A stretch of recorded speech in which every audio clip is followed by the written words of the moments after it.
Hello, I'm Harry Glorikian, and this is the Harry Glorikian Show, where we explore how technology is changing everything we know about healthcare. If you're a gadget lover and data aficionado like me, you've probably tried a lot of different fitness monitors and other wearable devices, like a Fitbit, or an Oura Ring, or an Apple Watch. We've talked a lot about these devices on the show. Usually they come with a smartphone app, or they run their own app. And the job of the app is to track your fitness progress and encourage you to get out there every day and close your rings or do your 10,000 steps. But there's one activity tracker that's a little different. It's called the Whoop Band. The Whoop is not designed to tell you when to work out. It's designed to tell you when to stop.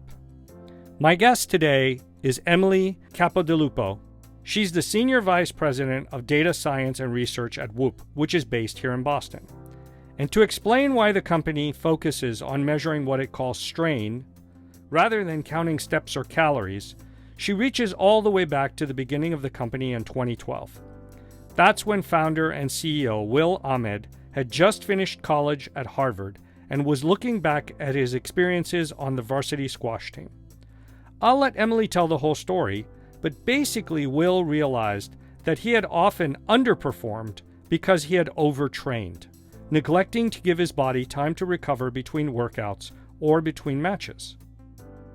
To this day, Whoop designs his signature Whoop Band and its accompanying smartphone software around measuring the physical quantities that best predict athletic performance and giving users feedback that can help them decide how much to push or not to push on a given day.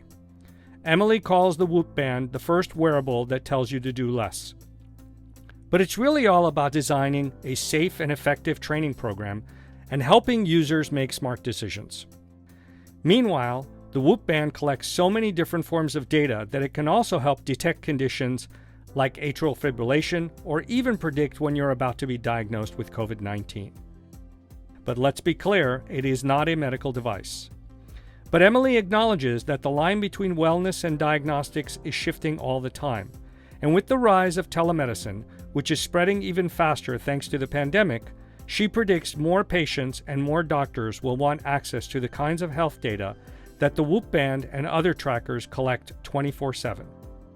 It was a fascinating conversation that touched on a very different way of thinking about fitness and health, and on the relationship between big data and quality of life, which is, after all, the main theme of this show. So I want to play the whole interview for you now.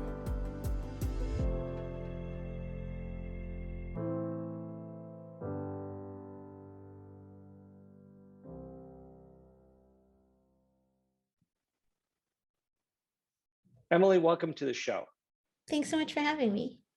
Yeah, I have to tell you, I was reading your background and I'm like, oh my God, I'm so excited. She comes from like real training and sleep. And we're going to talk about these devices. And it's one of the things I use them all for. As you can tell, like I'm sort of geared up and I've got all of them and I cross correlate and I can tell when somebody has updated something in the algorithm. Like I can see like all of a sudden they start moving apart from each other or being different from each other.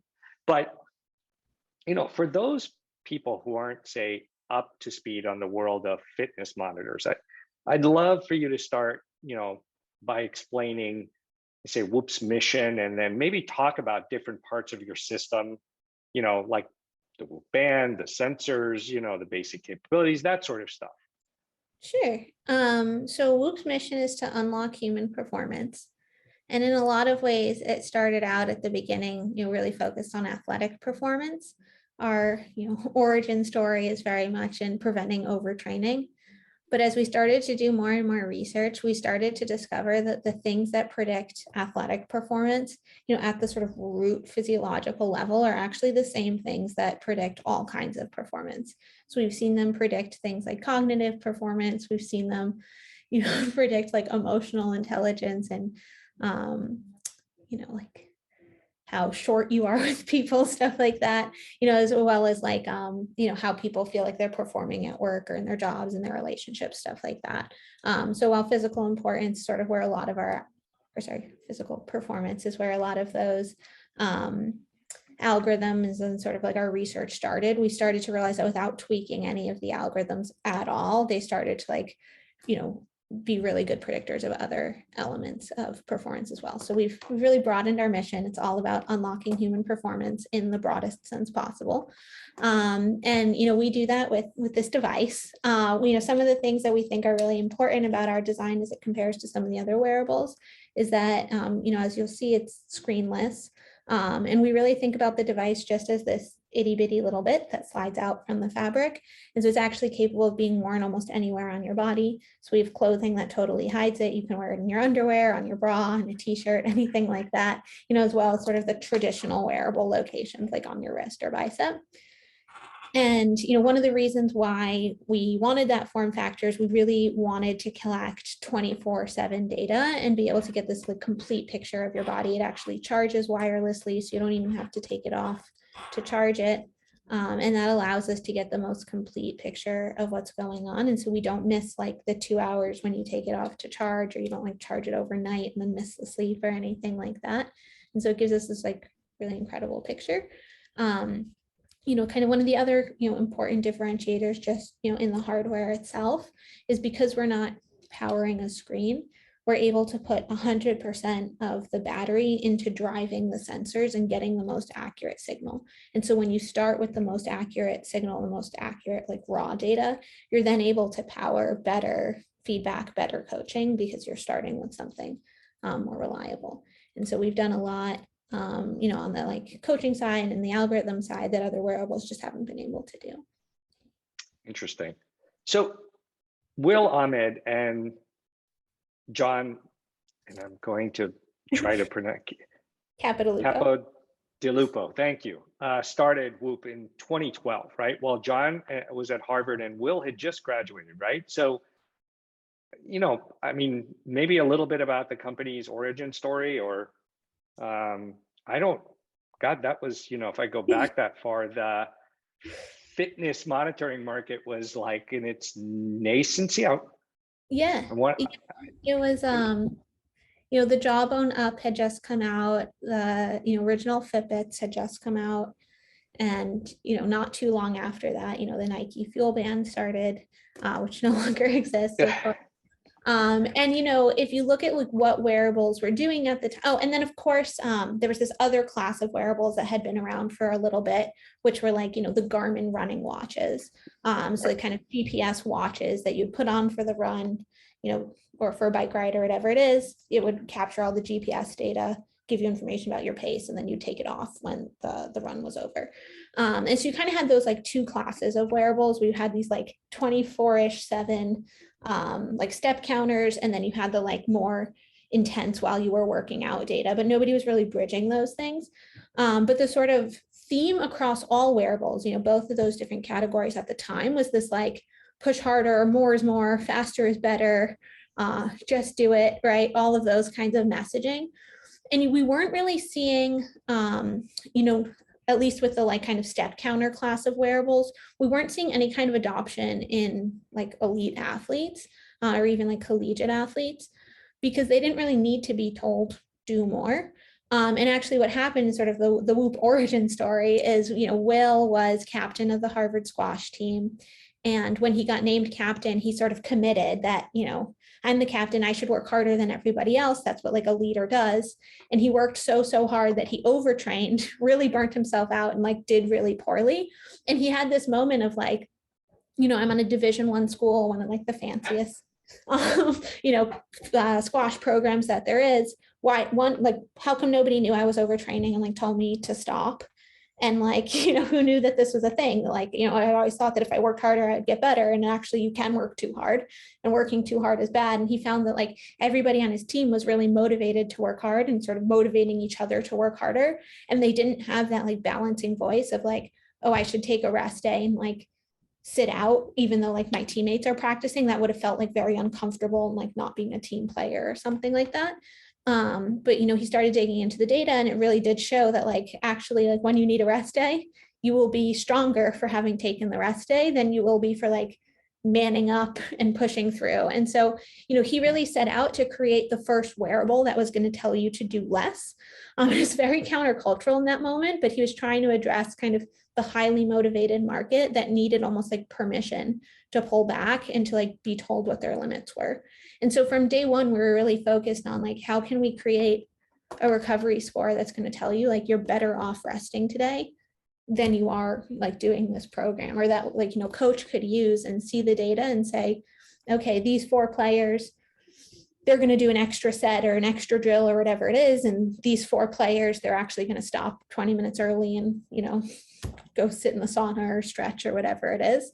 And, by modulating people's training in response to their body's readiness to respond to that training, actually create like safer and more effective training programs. And that was where we started, and then kind of evolved into the product we are right now. But a lot of that is very, very much, that philosophy is still kind of at the core of what we're doing. Yeah, I definitely have questions. We're gonna definitely have to talk about the recovery score and sleep apnea, because I have a vested interest in understanding this better. Actually, it's funny. I try to talk about this with my doctor, and he's like, "Man, you know more than I do about this." But so, but thinking about now the company is evolving. It's been moving forward. I've been watching it. I mean, what is the company's sort of larger philosophy about like the role of technology in fitness and health? I mean, do you feel like we're headed towards a future where everybody is going to rely on their mobile and wearable devices for health advice? I think so. And I think that, there's a big like asterisk to that answer, which is I don't think that wearables are ever going to replace doctors. And I don't think that we're like trying to do that either. But we do have a lot of information that doctors don't have. And there's a really, I think, exciting opportunity if the medical community were more open to it. And they're definitely shifting in that direction. And that's been accelerated by the pandemic and the rise of telemedicine, where there really is an opportunity. I mean, if you think about it just as like the really simple basic stuff, right? Like telemedicine appointments skyrocketed during the pandemic. Right. Every other in-person doctor's appointment I've ever been to, the first thing they do is they take your vital signs, right? Often before you even get to see the doctor, they've taken your vital signs. Well, if you have a telemedicine appointment, they just totally skip it, right? And so it's like, well, my wearable can tell you what my resting heart rate is, could tell you not just what it was this morning, but what it's been all month and all that kind of stuff. It also can tell you what my blood oxygen level is, my temperature. And that's a lot of information that's like, it's a lot better than having nothing. Right. Which is what telemedicine has, right now. And so it's not like, let's throw out all the EKG machines and all of that. But, there are a lot of situations where remote monitoring can add a lot of value. And then there's other places where even if the doctor was there to like take your vital signs, sometimes the vital signs in context have a lot more information than in isolated readings. So like we published a paper about a little over a year ago now, where we were looking at respiratory rate in response to COVID-19 infections. And what we found was about 3 days before, or up to 3 days before reported symptom onset, people's respiratory rates were starting to climb. And we would see this like, because daily your respiratory rate when you're healthy, it like doesn't change at all from night to night. It's super flat. And so it'll be like the exact same thing night after night. And then all of a sudden you'd see this spike like 2-3 days before COVID-19 symptom onset, it would like stay up or, keep climbing. And then 3 days later, people would say like, oh, I don't feel well, whatever, they'd go get a COVID test. And, lo and behold, it'll be positive. And so it's this like interesting early warning sign. But what was really, really interesting about that study is that oftentimes people's respiratory rates were only going up like 1 or 2 breaths, which didn't make them like clinically like high respiratory rates, like clinically significant. It was only significant in like how it was compared to your baseline. And so it's a case where like if I had gone to my doctor and they measured my respiratory rate, they would have said this is a normal human respiratory rate, between 12 and 20 breaths per minute, which is sort of normal. But like my baseline is about 14. So if it went up to 18, that's a huge, huge rise for me, but it's still technically clinically normal. So they would have completely missed that. And so, but by having a wearable that's like passively monitoring my respiratory rate every single night, you could see like, okay, something's going on. And that can be a huge red flag that something's going on with your respiratory system, right? And of course, COVID-19 is a lower respiratory tract infection primarily. So, it's going to show up there. But, we would expect to see similar things with somebody who had pneumonia or certain strains of the flu. And so these kind of like early warning signs that can show up in your vital signs before symptoms. So you're not going to have a fever yet. You're not going to be like complaining about not feeling well or have any other indication that you might have COVID. And so I think that's like an example of, where a wearable paired with a doctor can provide information that like a doctor in their office wouldn't be able to provide alone. Well, I mean, I think, if you took respiratory rate plus a slow change in temperature, right? Now you have two biomarkers that you can use to show something is physiologically off. Yeah. What we were seeing was that respiratory rate was climbing before temperature was climbing, which was interesting. Interesting. Okay. So, well, another story, it's funny because I was talking to a friend of mine and he has AFib. Mhm. And he knew he was going into AFib. And then he got together with his doctor, and his doctor was actually digging into the data from the Whoop Mhm. to sort of see like when he was going into AFib and sort of, using the technology because he wasn't wearing a Holter monitor or anything like that. This sort of acted as a way for him to peer into when it started, how long it lasted, and things like that. So I think when a doctor wants to, it's interesting because some of these wearables like yours have that data available for them to, interrogate. Mhm. Yeah, and I think AFib is such an interesting example there, right? Because like people who have paroxysmal AFib can go into AFib for just like a couple minutes a month. And so your typical like 7-day or 48-hour Holter monitor reading could easily miss it. But Right. AFib puts you at risk of all kinds of things like stroke that you might want to be treating. And so like having 24/7 data collection over months and months and months can give you a better picture versus I don't really know too many people who are going to be willing to like wear a Holter monitor for a year. Yeah. So, I mean, I'm going back to your like 24/7 Mhm. and the wearable and the fact that you're, driving all the power to the sensors. I mean, you guys collect, I think I saw the number 50 to 100 megabytes of data per day per user, which is a gigantic amount of data compared to maybe like a Fitbit or an Apple Watch. I mean, why collect that much data? I mean, what do you do with it? I mean, um, Yeah, great question. We keep all of the data because it has tremendous research value in addition to being able to power the features that we're providing today. There's all kinds of, fascinating early research, very different things like the shape that your pulse makes. So if you look at not just how fast your heart is beating, but like literally, um, what that raw called a PPG, a photoplasmography signal looks like. You can actually tell a lot about like the health of a cardiovascular system. And we published a paper a couple years ago now where we're looking at age as a function of this like cardiovascular pulse shape. And we haven't productized that research yet, but it's stuff that we're exploring down the road. And there's so much you can answer with large data sets that traditional academic research just hasn't been able to answer because they haven't had access to data like this. And so, by keeping it all around, we're able to do a lot of research and, move the field forward as well as, create really, really feature rich experiences for our members. can I suggest, custom consulting for guys like me who actually would love to dig into the data as a service that people would be willing to pay for? But correct me if I'm wrong, right?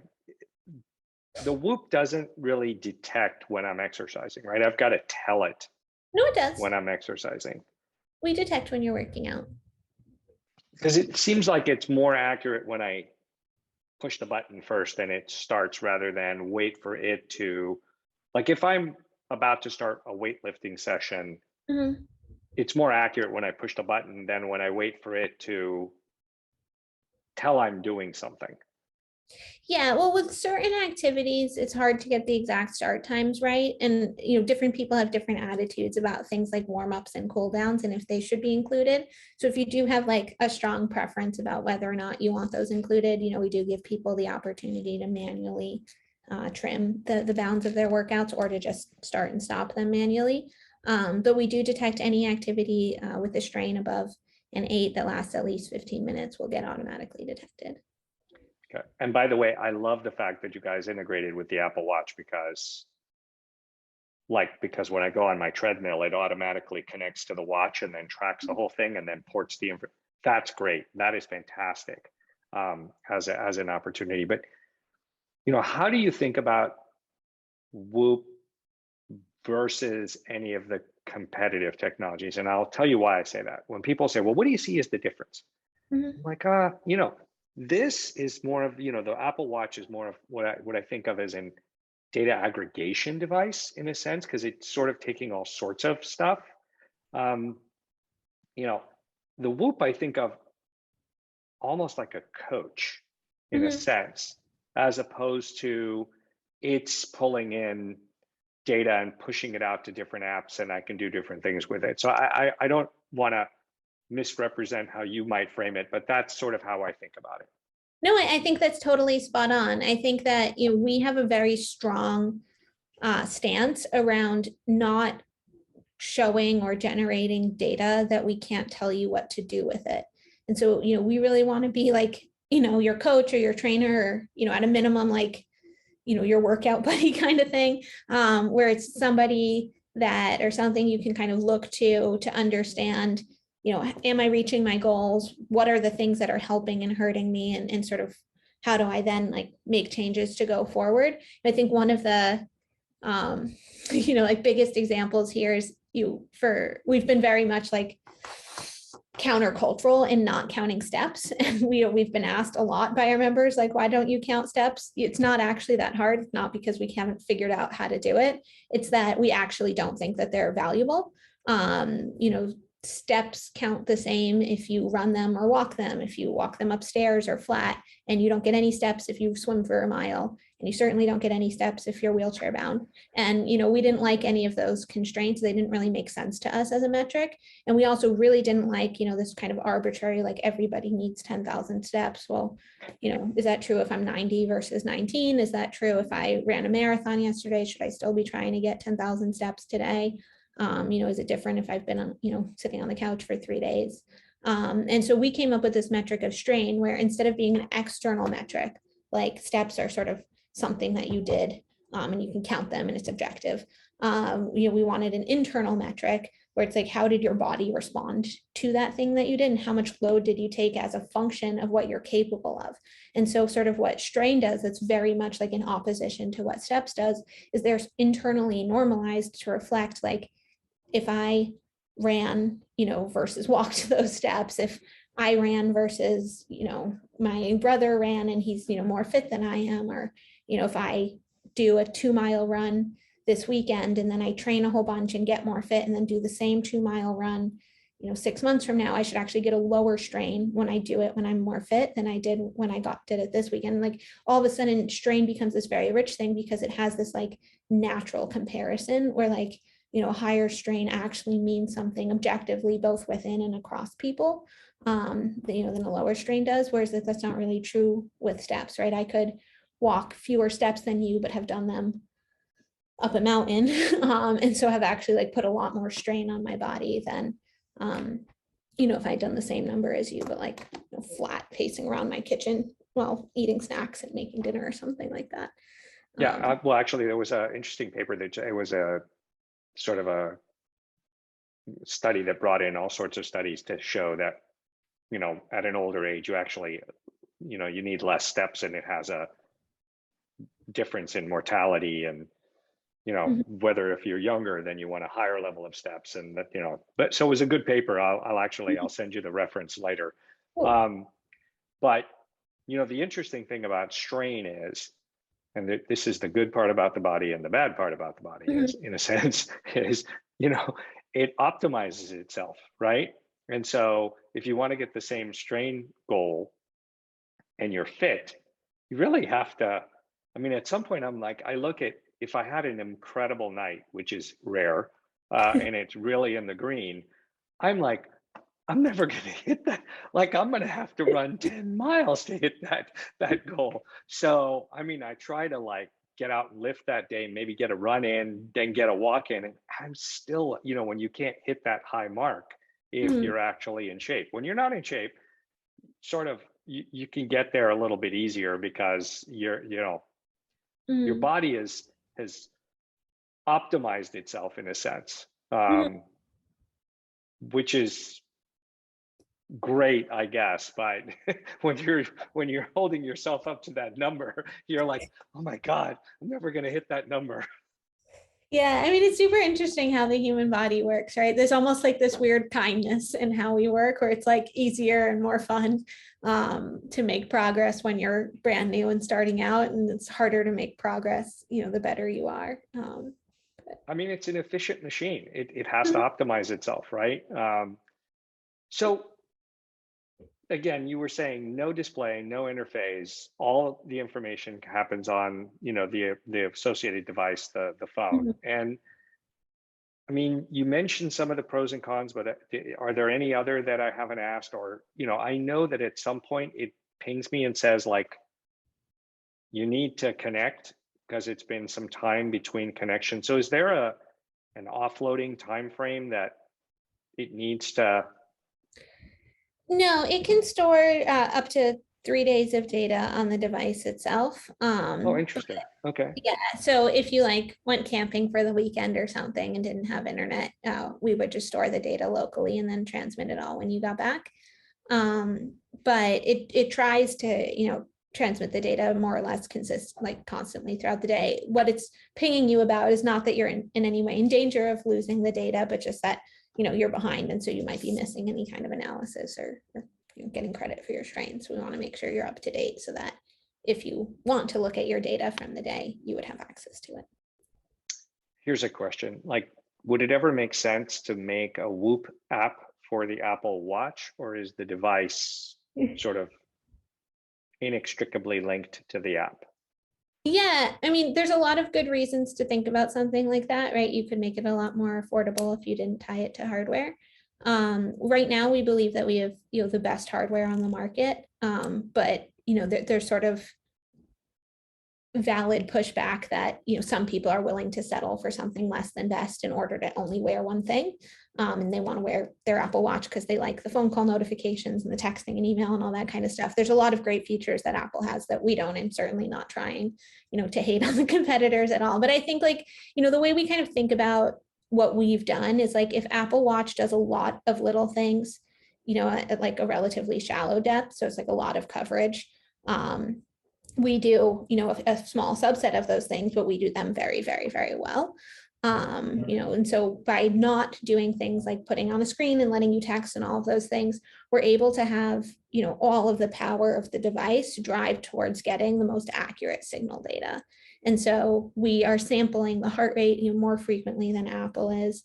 And the device is more purpose-built around optimizing, both internally and externally for the sensors. So there's even little things like electrical coupling on the circuit board. When you try and like shove too much functionality into something small, they kind of like run into each other. So we're not trying to like make room for a GPS chip or make room for a screen or like all of those things. And so it lets us lay out the hardware, very specifically for this purpose. And so we believe that, and, we have data to support that we're getting more accurate, like metric data. So switching to sort of business model, because you sort of touched on that, is like, it's a subscription model. You don't buy the device. It's, if I'm not mistaken, the service starts at say $30 a month. And the package actually includes the Whoop band. They'll, just ship it to you. Like, I'm wearing mine, right? And so what was the rationale behind subscription versus just selling the device? And, if you have insight into like, how did they pick $30? It's, I always wonder, like, did they, is that something you guys felt reaches the broadest market sort of thing? Yeah, pretty much. So when we actually first launched, it was, sold more like a traditional hardware product. So it was $500, one-time fee, sort of use it as long as you want. And then we switched over to the subscription model in 2016. and we found, sorry, it's not right. 2018. And, we chose the price of $30. It was sort of designed to make the product accessible and lower the barrier of entry. $500 upfront is a lot of money, especially, for younger athletes. We wanted to make sure that like people in college could afford it and stuff like that. And so we found, just, by market testing that $30 was an approachable price point. And so after a couple of different market tests, that was what we landed with, and more or less where we've been. We occasionally discount it and different things like that, and you can get a lower rate if you commit to more months up front. So I think I signed up for the maximum, which then brought it down to, I think it was $18. Yeah. So here's because this show is, supposed to focus on AI and healthcare and things like that. I'm just sort of imagining in the back of my mind, with that much data, you really have the opportunity to build some really cool analytics on top of it. What role, if any, does machine learning or other forms of AI play in, how you analyze the data, and then how do you actually use that to personalize it back to the individual using it? Yeah, I mean, that's pretty much all my team is doing is machine learning. So plays a huge role in what we're doing. From like very traditional ML approaches. So like if you think about how we're doing our sleep staging, we have, polysomnography is like the gold standard for getting like sleep truth data. So that's like the stages when we know we're in REM sleep or slow wave sleep. So we sent thousands and thousands of people into a clinical sleep lab with 2 Whoop straps on, and they underwent like a clinical sleep study. And then we took all of the data from the sleep study, lined it up with the Whoop data, and then used, all kinds of different traditional ML approaches, in order to like figure out how to get from a Whoop strap the same sleep staging information that we're able to get from this gold standard approach. Obviously, the sort of gold standard sleep study uses a lot of sensors that we don't have. Right. Things, EEGs, which you need to be on someone's head to use. You can't get EEG from the wrist. Like EOGs, which you have to measures their eye movement. So you need a little sensor there. And then, we were able to find good proxies from the data that we can get at the wrist for all of those different signals and like reconstruct the same sleep stage information. So that's a super fun ML problem. We also do things like when we detect a workout, we can figure out what, which sport or exercise modality we're using. And so the ability to classify those workouts is, kind of, again, like a traditional ML, like time series classification problem, where we can tell the difference just from the like heart rate and accelerometer signals. Are you doing basketball or CrossFit or running or anything like that? And then, so those are kind of more traditional ML approaches. And then we've also done a lot around trying to understand behavioral impacts and, how your body responds to different things. And there we're doing things like much, much more personalized. So like we have a feature called the journal, where every day you fill out like this little diary and you answer a bunch of questions about what you've done in the last 24 hours. And you can self-report things like, when you were eating, if you did different like, kind of wellness activities like meditate, journal, have therapy. How much alcohol you had. I always wonder, like, how honestly somebody answers that question. Any of those kinds of things. And then we look at the sort of signals in your data and try and, separate out, which of the things are helping you, which are hurting you, so that we can then recommend the things that are good for you. And, for the things that are less good for you, maybe help you quantify the cost of those things so that you can deploy them strategically. We certainly don't expect everybody to, become like a teetotaler and never drink again, even though we're going to tell you bad for you, because it's pretty much always what shows up in the data. But we do want to help people make those informed decisions, because a lot of people think like, oh, I can have 2 drinks and it won't affect me tomorrow. And like, okay, here's the effect. And if tomorrow is not that important, go for it. And if you have that really important meeting tomorrow, maybe don't.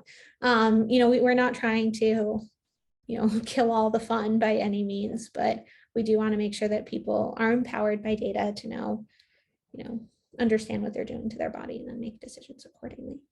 So I'm throwing in sort of like something important to me, right? Which is, I have sleep apnea, right? Mm-hmm. And it's funny because my wife diagnosed me, but then, all the devices at some point, my Apple Watch actually asked me once, have you ever been diagnosed with sleep apnea, which was interesting. But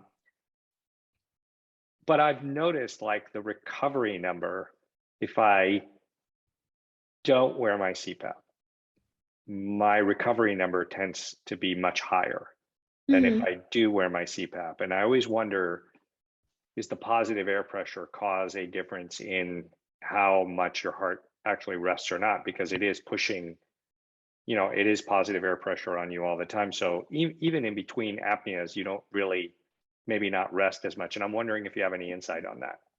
Yeah, we haven't specifically dug into why, but we have seen that as an unexpected pattern. You're not the only person to report that.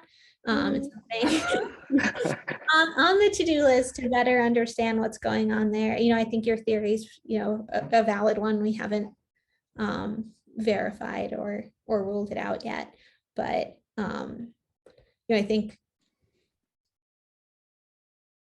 there's a lot to be learned there. And I think one of the things that's exciting about, the data that we're collecting is that, if you wore CPAP is one of the things you can report in our journals. We do have a tremendous amount of data on that, and, therefore the ability to kind of tease that apart and get insights that haven't been made available yet by like traditional academic research. Oh, I didn't know I could add CPAP in there. I'll have to go back and check. But yeah, because my strain score my recovery score ends up lower. So it's like, then of course I always exceed on the strain side because I'm going to go work out the next day and, it is what it is. Oh, it's on there. Okay. I'll have to go back in there and add it. But that would be fascinating to see, anything like that. And by the way, I'm putting another plug in for that custom consulting, project that you would do, that people would come in and get some coaching on. But the other thing that you guys offer is like Whoop for teams. And I don't know if you mean sports teams, you mean organizations. I'm not 100% sure because obviously I don't use that. I'm using it as an individual. Can you explain the additional value that Whoop provides when a group of people are using it together? Yeah, so all the above. We do it, corporate teams as well as athletic teams. And there's a couple of different layers of the added value. So, sometimes it's just accountability. I'm on a team with my family, and it's just kind of fun. We make fun of each other when our recovery scores are poor, and cheer each other on when we have particularly good strain scores. And there's a lot of data to support that when you have a workout buddy or an accountability buddy or anything like that, that you tend to stick with things longer. And so creating just like a really friendly way for people to compete and cheer for each other just helps with the accountability and the motivation, keeping people on track. Kind of more deeper and more importantly, we do have a lot of people who create teams around different kinds of like research initiatives, or like trying to understand a certain like life stage. Like we create teams for people based on the month that their babies are due. So for pregnant women can join a team of all the women on Whoop who are expecting a baby in June 2022 can join this team together. And pregnancy is this like very foreign, weird moment in your body where everything's changing all the time, and it just creates like a way for people to connect and be like, this weird thing that's happening to me, is it normal? Like who else is sleeping funny? And I think it's just very comforting to know that like all these weird things happening to your body aren't so weird. And then with like the sports teams and different things like that, what we're seeing is that the coaches are using the information to make better training or like decisions, because now they actually have information that they didn't have access to before. So we've done a lot of work with different like collegiate programs and professional programs where they do things like, if you're red, they will have you, do a lighter version of the practice, or skip a section of the practice in order to give your body a chance to recover. And if you're green, they might have you, push a little bit harder. And so by modulating the training to where your body is today, we've actually shown in a project we completed a little over 2 years ago that you can reduce injury without reducing performance gains over the course of like an 8-week training period. And so by reducing your training when your red, so your recovery score is below 33%, you actually like, you will reduce injury without reducing performance gains. We've shown this. And so there's like literally zero value for those coaches to like push the athletes to complete the program or, you know, the day's training. And so we've seen a lot of coaches, you know, make those different, you know, kind of training plans, as well as, you know, game day decisions about who should start. You know, somebody might be your best player ordinarily, but if they're red, they're not all that primed on game day to perform. And so being able to make those kinds of different decisions. And then on the corporate side, you know, people have used it in order to like triage different access to like supportive resources. So we've seen people offer like, you know, breaks to people who have been red for a number of different days in a row or things like that. You know, just suggest that somebody might be like burning out or overwhelmed or something like that.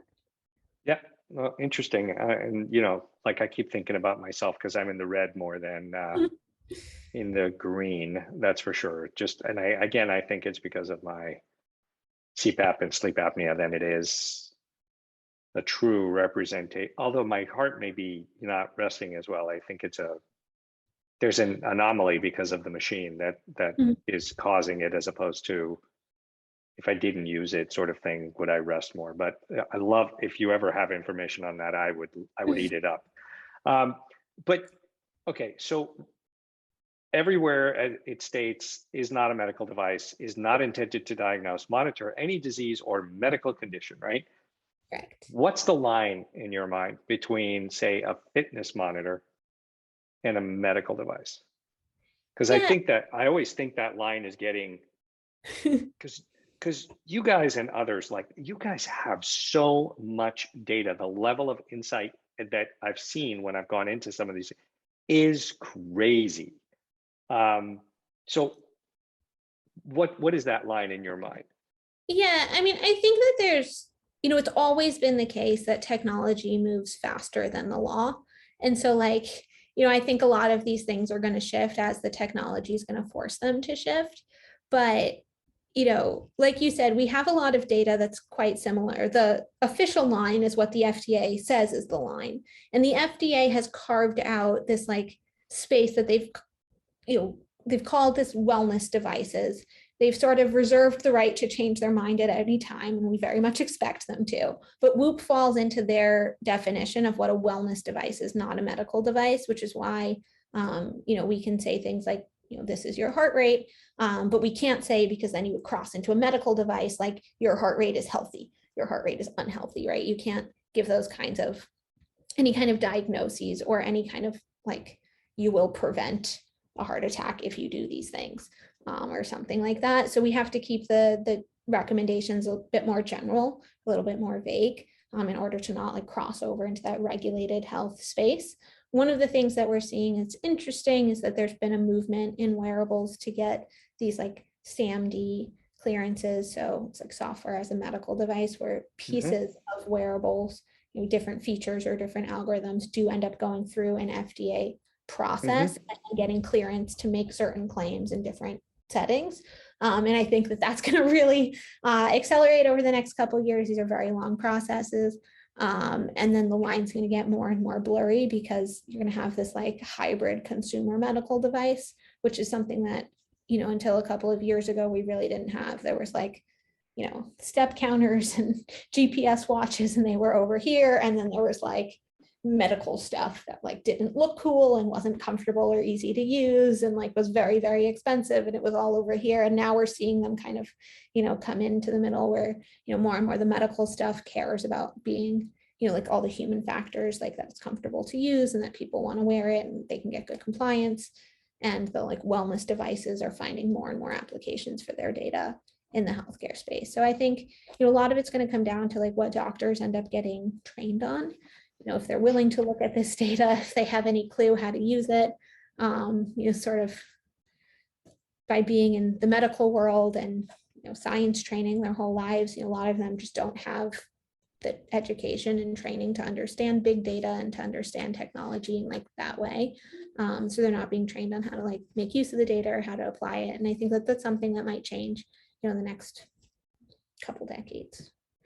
Well, it's interesting, right? Because I always tell people, I'm like, this is a medical device. Like I mean, you may think it's not, but it really has certain capabilities that allow it to get FDA clearance in a particular area, right? And they're picking their space one by one.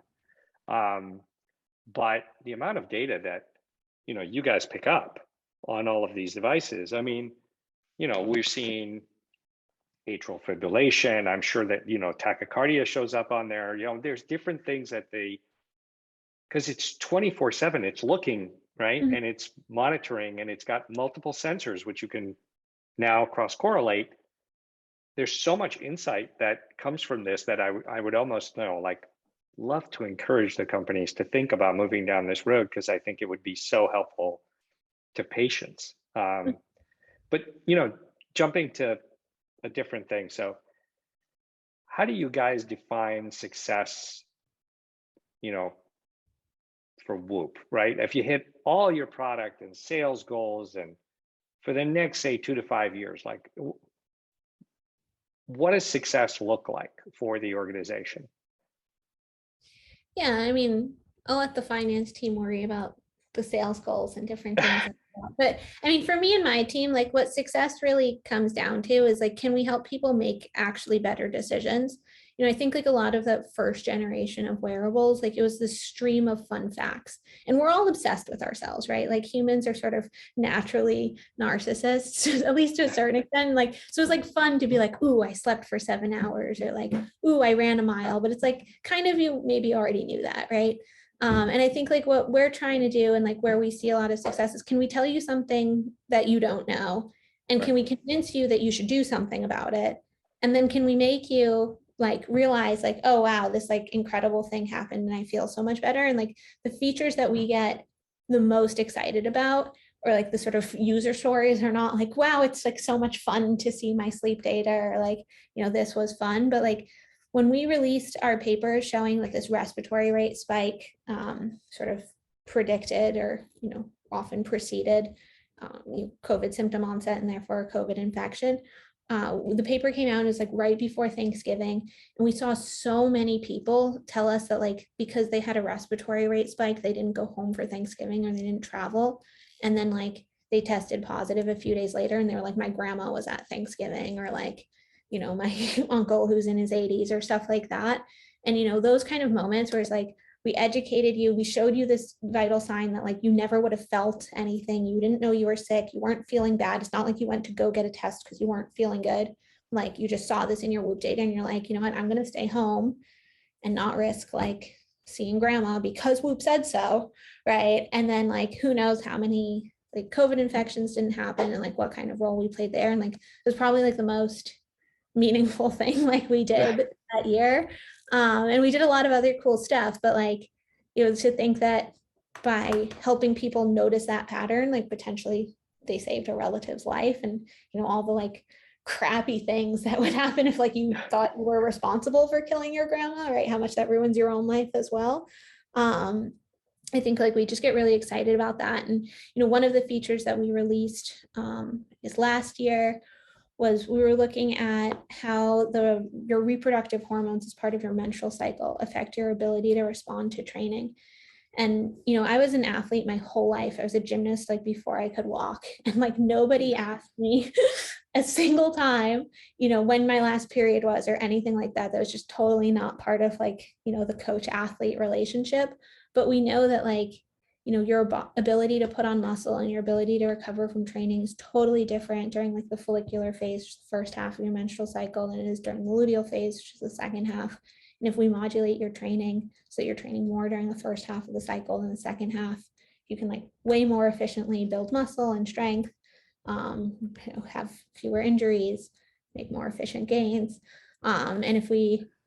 And now we do coach in our product women to do this, and we've gotten this like incredible feedback of like people saying they feel so much better, and like they're their training's going more smoothly and they feel like their body's so much less random, it feels more predictable and they kind of understand what's going on. Like nobody ever told them that reproductive hormones were relevant beyond their role in reproduction, but they actually affect like everything we do, right? Like when progesterone's elevated in the back half of our menstrual cycle during the luteal phase, we sweat more and we lose a lot of salt by doing that. And so we need to like eat more salty foods and we need to be like more careful about hydrating, which is really important if you're an athlete, but nobody's telling us this. And so like, we can connect these like by looking at big data because we are tracking your menstrual cycle, around the clock or around the month. We can like put that into the product and then we see people are like making better training decisions, understanding their body, feeling like things are less random, right? And that's so empowering. And I think like female athletes in particular have been so underrepresented in research. There's a paper that came out 8 months ago that said that just 6% of athletic performance research focused on women. 6%. And it was looking at all research between 2014 and 2020, and it was trending down, not up. So it was worse in like, 2018, 19, and 20 than it had been like earlier in the 20 teens. And so it's like completely neglected. And this is all this data that like wearables and, Whoop are sitting on, and we're able to create features around that and just, help people understand their bodies in a way that like nobody else is doing right now. And so those are the features that like I really define as like big successes. If we made our sleep staging accuracy 1% more, accurate, or, we caught one more workout, like those are obviously like, from a pure data science like perspective, they can feel like wins, but what we really care about is like, am I helping you kind of cheesily going back to like our mission? Am I helping you unlock your performance in some way? Am I helping you like understand your body and making a better decision? Like, are you better off for having been on Whoop? And that's what, internally, those are the KPIs that we track the most closely. Yeah, and I mean, I would encourage you as well as all the other companies to, peer-reviewed papers, get them out there, right? I mean, just when I search the space or peer-reviewed journals for things utilizing the technologies, I mean, there's not a whole lot out there. And then the other thing is sometimes I read the devices they're using, I'm like, what is that? I've never heard of that device. And if I haven't heard about it, it must be on the fringe sort of thing. So I would highly encourage it because, people like me would love to be looking at that sort of data because I'm constantly investing in the space, constantly working with the different technologies, constantly talking to people through the podcast or writing a book. So that information is incredibly useful to someone like me as well as the average person. So if you could send a message back through time to yourself in 2013, when you joined the company, what would you say? What have you learned about the wearables and fitness market that, you wish you knew then? Oh, what a fun question. I think like, it's hard to know what I like wish I knew earlier because like in so many ways, and I feel so lucky that this is true, like the vision that Will pitched me on when I met him, like when he was like, come join Whoop, this is why it's super cool, is like exactly what we're doing. And so like I did trust him. I guess my message in a lot of ways would be trust him, that like this is for real. I think the space has been so exciting and just there's so much opportunity. And, I came from doing academic sleep research and, I would work on these papers where we had like, 14 subjects and it was like, oh, that's a good size sleep study. Like that'll get into a good journal. And everyone was like excited. And then it's like, I just working on a paper right now and we have, 300,000 people's data in it. We're looking at like a year of data at a time. So we've got, just like millions and millions of like, sleeps and workouts in this data set that we're, combing through. When we did this project, which was published in the British Medical Journal last year, where we were looking at the menstrual cycle phases and how they, affected your training, we looked at 14,000 menstrual cycles, like these, just the orders of magnitude more data than what you can do in traditional academic research. And, that's what I got really excited about. It's why I became a data scientist, because I realized that like the most interesting questions that there are to answer about, how humans work are going to require larger data sets than we've had access to before. So I'm putting in a plug for sleep apnea, man. If you get a chance, I'd love to see a study on that one. yeah, no, sleep apnea, it's definitely on the list. About 80% of sleep apnea is believed to be undiagnosed. And, it does have, tremendous, effects on long-term health when it goes undiagnosed, especially in like later stages. And so, anything we can do around, helping people realize that they might have sleep apnea and then helping them treat it once they do and better understand like the disease progression and all of that, has huge quality of life implications down the road. I will happily volunteer. So great to speak to you. Very insightful discussion. I'm going to tell my wife about the whole menstrual cycle thing and working out. And this is exactly why she eats salty food, like at certain times. But this is great. I'm so glad to have you on the show. And I look forward to seeing the progress of the company and the technology. Awesome. Well, thank you so much for having me. This was such a fun conversation. Thank you.